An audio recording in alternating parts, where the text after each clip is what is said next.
Gentlemen, today we would like to discuss our findings in well-known optimal transport problem. Here's the outline of our today's speech. Without further ado, let's jump into the details.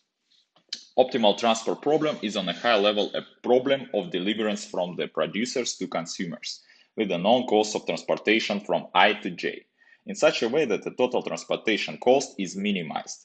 This problem was originally posed by Monge in 1789. And in the original formulation, the masses cannot be split, and the goal was to find the optimal permutation of the masses. In 1942, Soviet mathematician Kantorovich proposed the relaxation. Their masses can be split arbitrarily.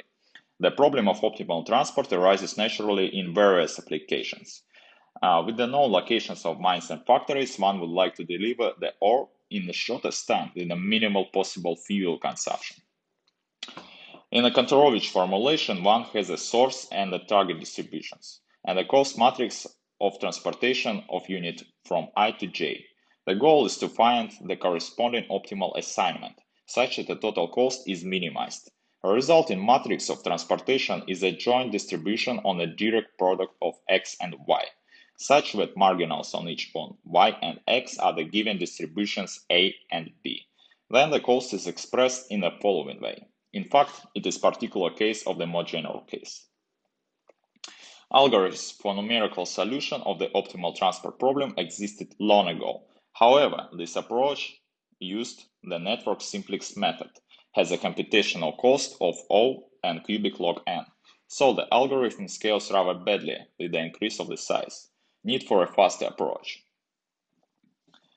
The faster algorithm proposed in 2013 solves slightly irregularized problem. There to the original cost, the entropy regularization term is added. This modification makes the assignment less sharp, more smeared among the different points. A resulting problem is now strictly convex and more well posed. The optimal transport can be solved via introducing the Lagrange multipliers, corresponding to the source and target distributions. The stationary points of the function are presented below.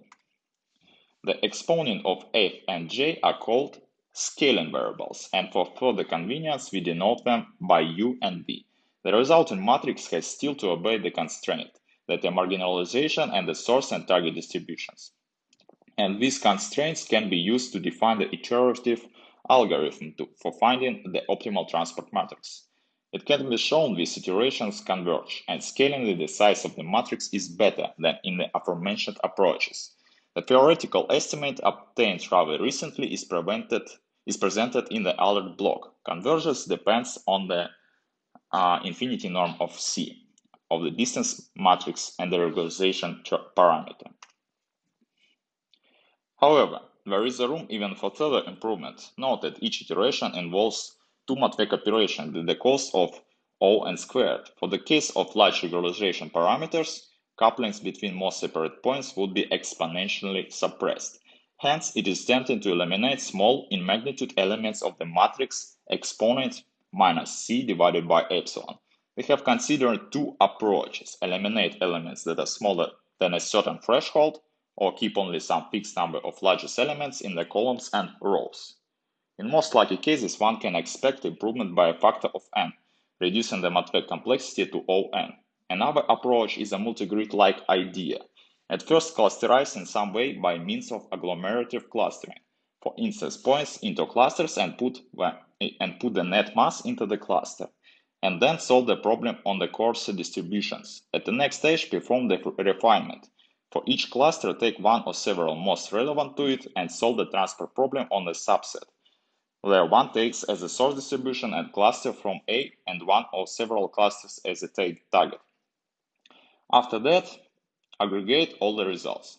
The specification strategy needs to be chosen carefully in order to avoid numerical errors and overflow. In order to check the correctness of the implementation and measure performance, we have generated points from different empirical distributions, namely sampling on a uniform grid, single multivariate normal distribution, and the mixtures of normal distribution as well. We have measured the time on our implementation and the one from Python OT package, which both treat dense matrices and a sparse one. As one can see, utility of sparse matrices results in noticeable performance gain. The current figure shows dependence of the time elapsed on a regularization parameter for different implementations of Sinkhorm algorithm. Test data is generated from two-dimensional Gaussian distribution. We can see that Sinkhorm implemented in NumPy is the fastest, and it is even faster than the default implementation in POT. From the previous experiment, the figure here also shows the dependence of the resulting cost on the regularization parameter. We see that all implementations, including POT1, have identical dependence. We can also note that after a certain threshold for the regularization parameter, the dependence of cost converges to a constant value of 0.345. The pictures on this slide show on the high level how does the multigrid approach work. For a moderately large dataset consisting of 4,096 points, we have measured the time on clustered version and a standard implementation. The speedup is 10-20 times faster. Here's the color transfer application example.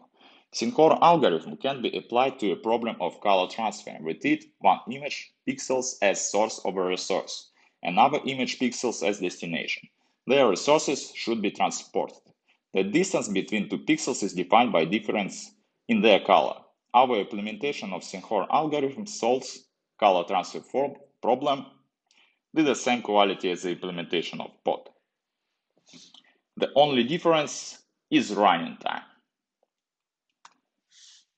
Here we can see that our implementation performs better than that from POT, and sparsification and multigrid approaches speed up the computation even further. We also can see that the computation time can be approximated by n² log n curve. Regularization is an intrinsic property of Sinkhorm algorithms. Polar regularization makes transfer more precise but increases computation time. Left picture. On the left, stabilized version of Sinkhorm allows for smaller regularization terms but is slower. Our stabilized implementation performs better than stabilized implementation from POT, and our not stabilized implementation performs also better. The level of sparsification also influences computation time. With high level of sparsification, performance is increased, but for the low level, it decreased. We can also apply optimal transporting to the problem of defining text similarity. Having a word-to-vec model, one can build an optimal transportation plan from one sentence to another. The cost of this transportation defines the distance between sentences. In our experiments, cosine approach worked better. However, our implementation slightly outperforms the built-in gensim function based on EMD optimal transporting. Here's the last application example, and it's visual permutation learning. We can also employ the modified Sinkhorm NOP algorithm in neural networks. Here's the original architecture of Deeppermnet proposed for the task of restoring a permutation matrix that skewed input data that were originally sorted somehow. On the slide, input data is sorted by the degree of smileness. On the other hand, for our experiments, we took the NIS dataset that is sorted numerically and generated permutation matrices randomly. We tried 5 different modifications of the original network and came up with this figure. Version 1 original is the original network. Version 1 stable has more stable Sinkhorm normalization. And version 5 is the neural network that employs our Sinkhorm NOP algorithm. All the versions diverge. We can clearly see that version 5 is superior. Also, we have to say that POT doesn't support torch tensors, while our does, even for sparse matrices. Here's our conclusions. Well, we achieved noticeable speed up with the sparsification strategies, successful performance on empirical distributions and pixel data, and decent quality on transfer problems. But still, there are still some cons.